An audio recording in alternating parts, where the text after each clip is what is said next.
Alors, bonjour à tous et bienvenue dans cette nouvelle vidéo qui sera la première vidéo d'une série sur les polynômes du second degré.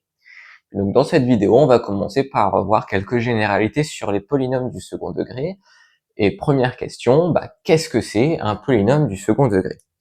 Eh bien, assez simplement, ça va être les fonctions de la forme ax carré plus bx plus C, avec A, B et C trois réels, et attention, A doit être différent de 0, parce que si A est égal à 0, on récupère quelque chose de la forme Bx plus C, donc ça c'est des fonctions affines, il n'y a plus du tout de polynôme du second degré.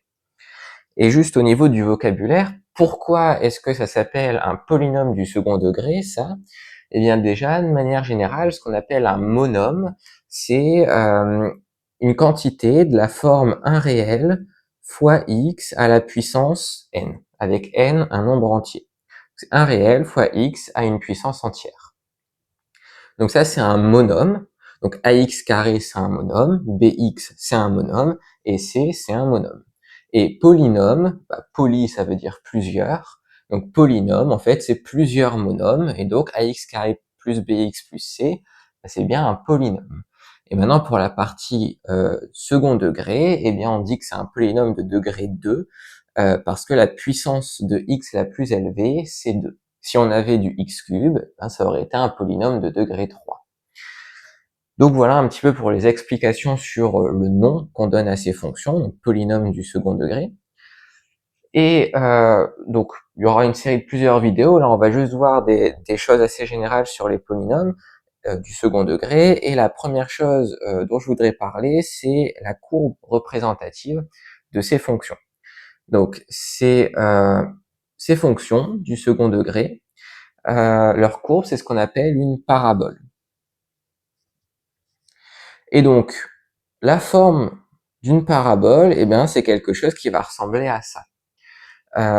Donc, ça va être une courbe qui est symétrique.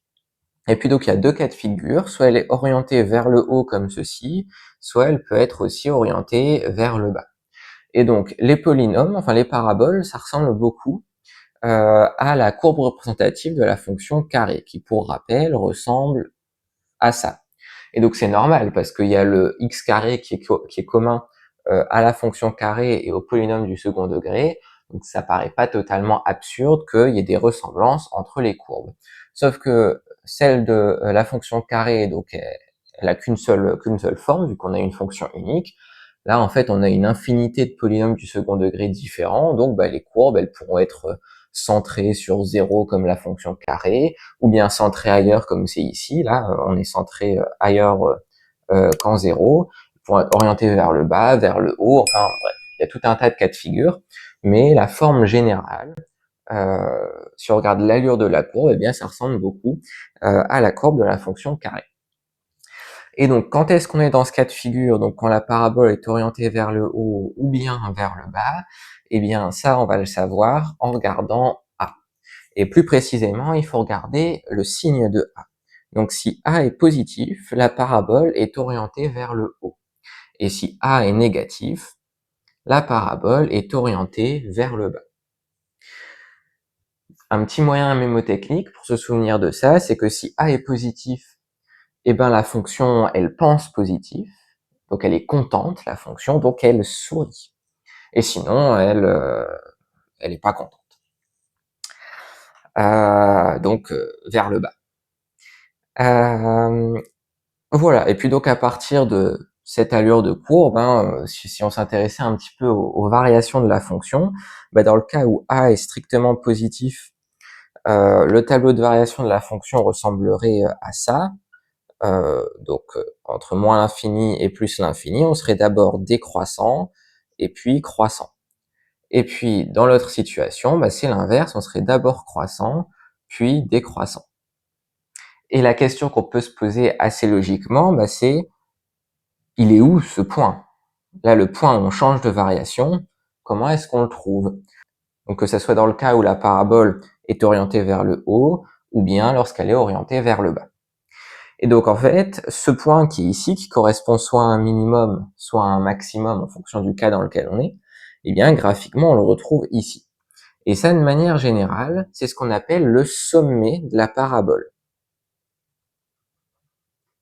Donc dans les deux cas, hein, que ça soit un maximum ou un minimum, on parlera du sommet de la parabole. Donc quand c'est un maximum, bah, on retrouve un petit peu la définition du sommet dans le langage courant. Mais quand la parabole est orientée vers le haut, donc le sommet est un minimum, bah, on parle quand même de sommet. Et ce sommet, généralement, ces coordonnées, on les note dans les formules alpha et bêta. Donc ici, dans le tableau de variation, on pourrait rajouter alpha ici et bêta là, alpha ici et bêta là.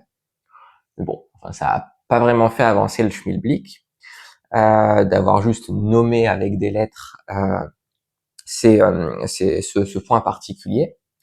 Mais en fait, il y a une formule qui dit que alpha, ça va être égal à moins b sur 2a, avec le a et le b qui sont ici, dans l'expression du polynôme du second degré. Et puis bêta, bah, assez simplement, ça va être égal à f de alpha.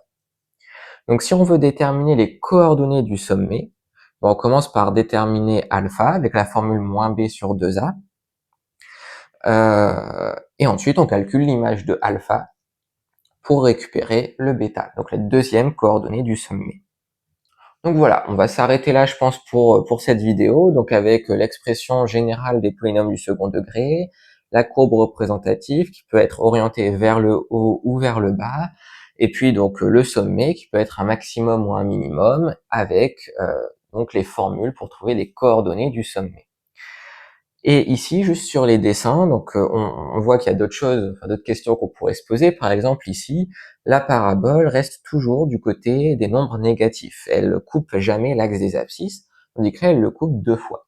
Et donc, on verra dans la vidéo suivante dans quel cas est-ce que la parabole coupe l'axe des abscisses et dans quel cas elle ne le coupe pas. Mais voilà, comme je le disais, ça sera pour la prochaine vidéo. Pour celle-ci, on va s'arrêter là. Donc j'espère qu'elle vous aura été utile d'une manière ou d'une autre. Si c'est le cas, vous pouvez laisser un j'aime à la vidéo et puis vous abonner à la chaîne. Et je vous dis à très vite pour une prochaine vidéo.